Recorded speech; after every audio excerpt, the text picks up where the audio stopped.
Yahoo petit boncha, j'espère que tu vas bien. Donc aujourd'hui je te retrouve pour un bilan manga et dans cette vidéo je vais te parler d'un one shot, donc un seul tome, qui est le manga Sensual Love Affair, qui est un manga des éditions Soleil dans le genre shoujo. Nous sommes sur un manga qui est âge conseillé 14 ans et plus et public averti. Nous sommes sur un manga qui date quand même de 2012 au Japon et de mai 2014 en France, et nous sommes dans le genre romance et drame.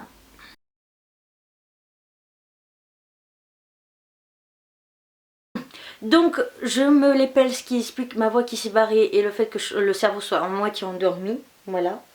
Toujours est-il que en ce qui concerne le rendu du dessin, c'est juste un dessin au top. En ce qui concerne cette histoire, par contre, je tiens à te l'avouer, c'est une relecture, car je l'avais lu en août 2014 et j'avais fait une vidéo à l'époque qui me plaît absolument plus, et voilà. Et entre temps, du coup, depuis août 2014, je l'avais mis à vendre, et en fait je me suis rendu compte que vu que récemment je relisais les séries que j'avais lues il y a longtemps, je me suis dit pourquoi pas réessayer avant de vraiment de le mettre à vendre, ce manga, pour être sûre tout simplement et de ne pas regretter, parce que récemment j'ai regretté 2-3 ventes de manga, donc du coup je préférais le relire, surtout qu'un seul tome c'était rapide, donc voilà. Donc ça n'allait pas trop me prendre au niveau du temps de lecture sur d'autres séries que je pourrais te présenter, etc. Et finalement, à l'époque déjà j'étais très réticent et je cataloguais vite fait les œuvres comme ça, qui étaient 4 chapitres, enfin un chapitre une histoire. En fait, dès que je découvrais, c'était automatiquement dans ma tête, je vais forcément pas aimer. Et c'était aussi tout simplement voilà, directement, c'était, je vais forcément pas aimer cette œuvre, alors qu'en fait elle en valait le coup. Et aussi c'était un j'aime mais sans plus, voilà, c'était un j'aime bien, pas plus, pas moins, mais un j'aime bien. Mais du coup en l'ayant relu, là pour moi c'était début novembre pardon 2016, je le dis parce que la vidéo sera postée dans un mois. Début octobre 2016 novembre pardon, je vais y arriver, début novembre 2016 je l'ai relu et je me suis rendu compte que finalement c'était pas un j'aime bien, c'était un j'adore, à la limite du coup de cœur, à la frontière du coup de cœur. Donc voilà, cette œuvre aussi je l'ai aimée parce que on allait rester sur le thème de l'amour doux et amer, des problèmes, etc.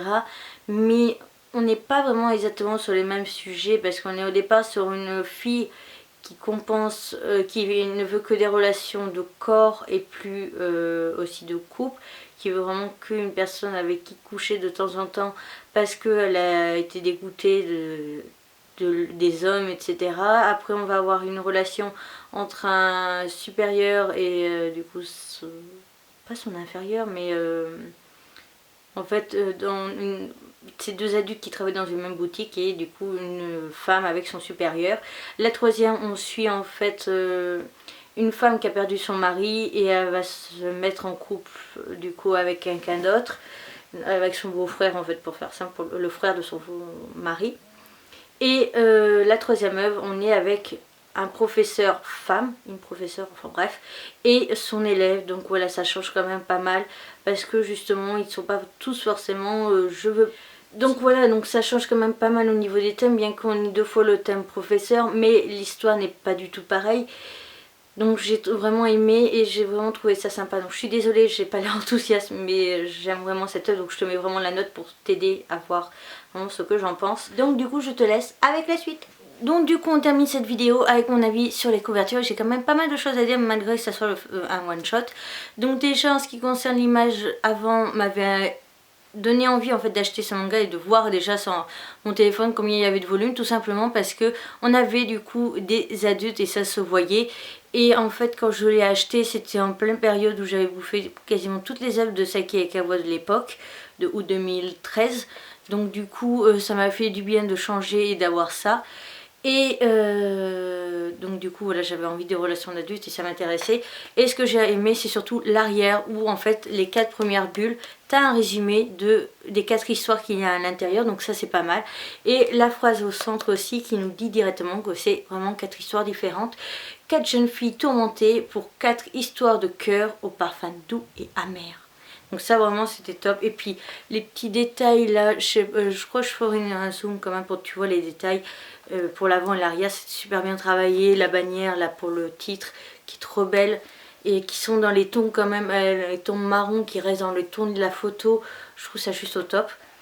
Quand on enlève la jaquette, déjà sur les côtés de la jaquette, on a la pub pour le manga Jeune Mariée, qui est un manga en 3 tomes que je compte lire. Et je sais plus trop quand, je te mettrai une note si j'ai décidé quand. Et là, de ce côté, on a des informations sur l'auteur et toujours notre couple principal que j'ai vraiment adoré. Ensuite, pour ce qui est de quand on enlève la jaquette, on a tout simplement un truc simple et basique, mais très beau et très épuré, et ça représente les couvertures, c'est toujours le même symbole, le même logo au même endroit, donc je trouve ça sympa.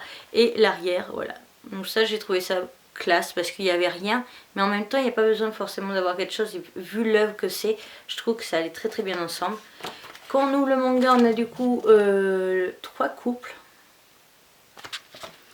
Et là on a du coup les résumés, encore une fois le même coup parce que c'est le premier de l'histoire, enfin du manga, et voilà. Donc j'espère que cette vidéo t'aura quand même plu, n'hésite pas à me mettre en commentaire si tu connaissais l'existence de cette œuvre ou non, et est-ce que je t'ai donné envie de l'acheter ou pas. Sur ce, je te retrouve très rapidement pour une nouvelle vidéo. Bye!